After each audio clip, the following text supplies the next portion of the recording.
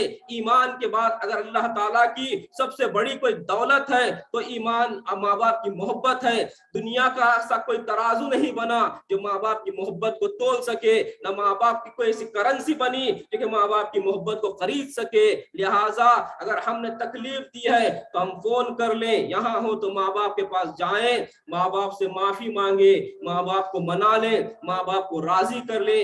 آج کی رات اللہ کی رحمت کے دروازے کھلے ہیں، اللہ معاف کرنے والا، اللہ بخشنے والا ہے۔ ہم اللہ سے معافی مانگ لیں، اور انسان کو چاہیے کہ انسان اپنی زندگی میں عاجزی و انکساری اختیار کرے۔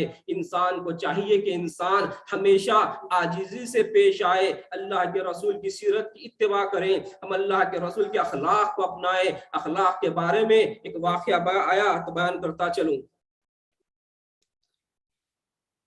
ایک مرتبہ ایک شخص اللہ کے رسول کے گھر پر آتا ہے، اللہ کے رسول صلی اللہ علیہ وسلم سے کہتا ہے کہ میں آج رات آپ کے گھر گزارنا چاہتا ہوں۔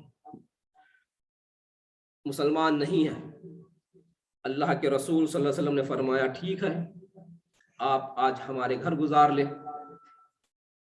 رات ہوئی، اللہ کے رسول صلی اللہ علیہ وسلم نے اپنے گھر بلایا، اس کے بعد جو بھی بکری کا دودھ تھا اسے دیا، وہ پیا، یعنی پورے قبیلے کا، پورے اللہ کے گھر کا بکری کا دودھ اس نے اکیلے پی لیا، 4-5 بکریوں کا۔ سو گیا، کافی موٹا تازہ تھا۔ دودھ زیادہ پی لیا، سو گیا۔ رات میں اس نے بستر پر پیشاب کیا، جب صبح نیند ہوشیار ہوئی کیا دیکھتا ہے کہ بستر پر پیشاب کر چکا ہے۔ اب وہ پریشان ہو گیا کہ میں کیا کروں۔ آہستہ اٹھ کر اللہ کے رسول صلی اللہ علیہ وسلم کے گھر سے نکل گیا۔ بعد سامنے کنواں تھا، کنویں پر غسل کیا تو فوراً اسے یاد آیا کہ اس کی ایک سونے کی انگوٹھی اس بستر کے پاس رکھی ہوئی ہے، وہ بھول چکا ہے۔ اب وہ سوچتا ہے کہ اگر میں انگوٹھی لینے کے لیے چلا جاؤں تو وہاں تو بہت لوگ جمع ہوں گے، میری شرمندگی ہوگی، مجھے شرم آئے گی، مجھے شرمندگی ہوگی، لہٰذا میں کیسے جاؤں۔ لیکن سونا تھا، قیمتی تھا، لہٰذا وہ جیسے تیسے کرتے ہوئے اللہ کے رسول صلی اللہ علیہ وسلم کے گھر انگوٹھی لینے کے لیے پہنچا تو کیا دیکھتا ہے کہ اللہ کے رسول صلی اللہ علیہ وسلم اس بستر پر پانی بہا رہے ہیں، اس کے پیشاب پر پانی ڈال رہے ہیں۔ یہ عاجزی، یہ انکساری، یہ اخلاق رسول امت مسلمہ کو تعلیم دیتے ہیں کہ اللہ کے رسول کے کیریکٹر کو اختیار کرو، اللہ کے رسول کے اخلاق کو اختیار کرو۔ ایک غیر مسلمان جو اللہ کے رسول صلی اللہ علیہ وسلم کے بستر پر پیشاب کرتا ہے، اللہ کے رسول اس پیشاب پر پانی ڈال رہے ہیں۔ ہم غور کریں کہ اللہ کے رسول نے ہمیں کیا تعلیم دی ہے، کس طرح عاجز و انکساری سکھائی ہے۔ یہی وجہ تھی کہ عرب کے وہ لوگ جو تلواروں کے سامنے نہیں جھکتے تھے، جن کی گردنیں تلواروں کے سامنے بھی اونچی رہتی تھی، وہ لوگ اللہ کے رسول کے اخلاق کے سامنے جھک گئے۔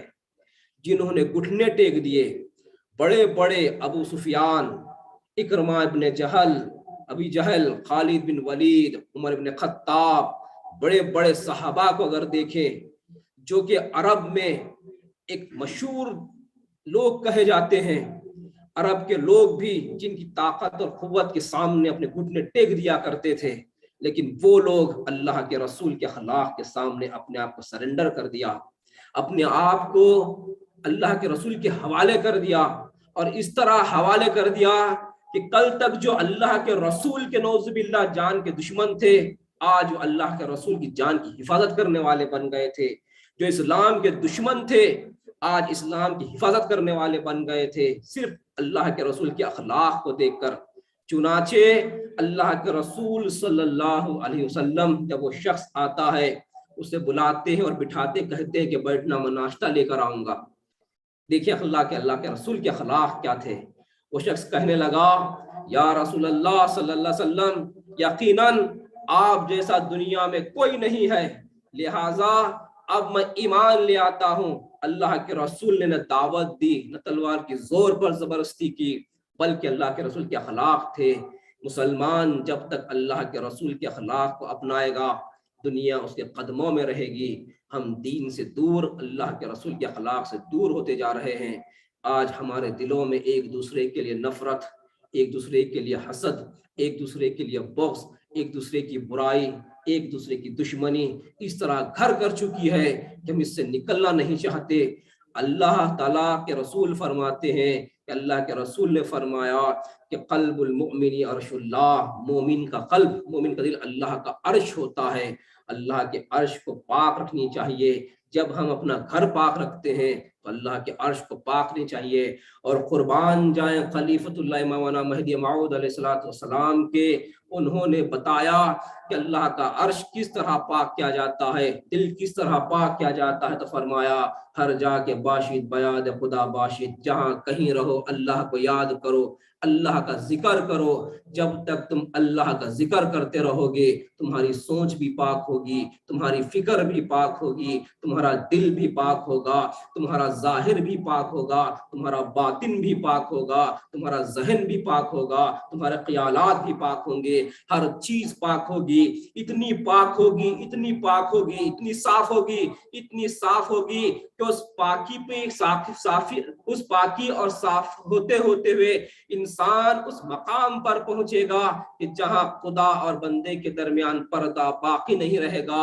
اللہ تعالیٰ خود فرمائے گا، فرشتوں آج میرے اور میرے بندے کے درمیان سے پردے اٹھا دینا، آج ہم بندے کو دیکھیں گے، بندہ ہمیں دیکھے گا۔ لہٰذا انسان کا دل پاک ہوگا تو ہر چیز پاک ہوگی. اس لیے اللہ کے رسول فرماتے ہیں جسم میں گوشت کا لوتھڑا ہے، اگر وہ صاف ہے تو سب صاف ہے، اگر وہ ناپاک ہے تو وہ سب چیز ناپاک ہے. لہٰذا اللہ تعالیٰ نے آج برات کی رات ہمیں عطا کی ہے. اللہ نے ہمیں موقع دیا ہے کہ اللہ تعالیٰ کے دربار میں ہم اللہ کی عبادت کریں، اللہ کو راضی کریں، اپنے گناہوں کی معافی طلب کریں. اللہ غفور الرحیم ہے، رحمان الرحیم ہے، بخشنے والا اور معاف کرنے والا ہے. لہٰذا اللہ تعالیٰ ہمیشہ انسان کے باطن کو دیکھتا ہے، ظاہر کو نہیں دیکھتا. احادیث میں آتا ہے، اللہ کے رسول فرماتے ہیں رب اشعث مدفون بالابواب لو اقسم علی اللہ لبرہ اللہ، کہ آپ بعض لوگوں کو دیکھیں گے جن کے بال پراگندہ ہیں، بکھرے ہوئے ہیں، جسم صاف نہیں ہے اور دروازوں سے نکال دیے جاتے ہیں، یعنی انہیں جھڑک دیا جاتا ہے. فرمائے لو اقسم علی اللہ، اگر وہ اللہ کی قسم کھا لے لبرہ اللہ، اللہ تعالیٰ ان کی قسم کو پورا کرے گا. انسان کے ظاہر پر نہ جائے، انسان کے باطن کو دیکھے، اور انسان ظاہر نہ سنوارے بلکہ باطن کو سنوارے. اللہ تعالیٰ ظاہر کو نہیں بلکہ اللہ تعالیٰ باطن کو دیکھتا ہے، باطن کو صاف کریں. چنانچہ اللہ تعالیٰ سے دعا ہے کہ اللہ تعالیٰ اس رات ہم سب کی کبیرہ صغیرہ گناہوں کو معاف فرمائے. اللہ تعالیٰ خاتمہ بالخیر عطا فرمائے، ایمان پر ہمارا خاتمہ عطا فرمائے. اللہ تعالیٰ سے تو اللہ تعالیٰ مہدویت پر ہمارا خاتمہ عطا فرمائے. اللہ تعالیٰ ہمیں اور ہمارے اولاد کے ایمان کو محفوظ رکھے. اللہ تعالیٰ ہمیں اور ہمارے اولاد کے ایمان میں پختگی اور مضبوطی عطا فرمائے. اللہ سے دعا اللہ تعالیٰ ہمیں اپنا دیدار عطا فرمائے. اللہ تعالیٰ سے تو اللہ تعالیٰ ہماری اس رات کی دعاؤں کو قبول عطا فرمائے، ہماری اس رات کی عبادتوں کو قبول عطا فرمائے. اور اللہ تعالیٰ سے تو اللہ تعالیٰ اپنے فضل و کرم سے، رسول مہدی کے وسیلے سے، اہل بیت کے وسیلے سے اللہ تعالیٰ ہماری ان دعا کو قبول عطا فرمائے. آمین ثم آمین. وما علینا الا البلاغ. تسبیح ہوگی.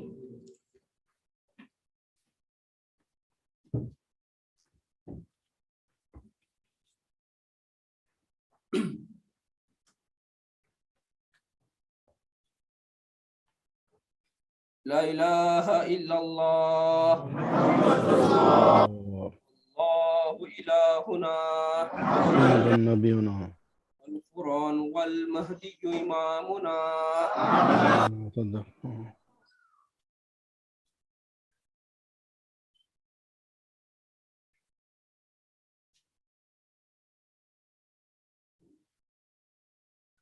السلام علیکم ورحمۃ اللہ وبرکاتہ. وعلیکم السلام. خواتین و حضرات، اس کے ساتھ ہی آج کا جلسہ اختتام کو پہنچتا ہے. میں مشکور ہوں حافظ شاداب علی خان، حافظ و قاری سید میرا صاحبان خن میری اور حضرت پیر مرشد سید امیر مہدی صاحب کا کہ آپ تمام کی تقاریر، حمد اور قرت سے آج کا جلسہ بہتر انداز میں پورا ہو گیا.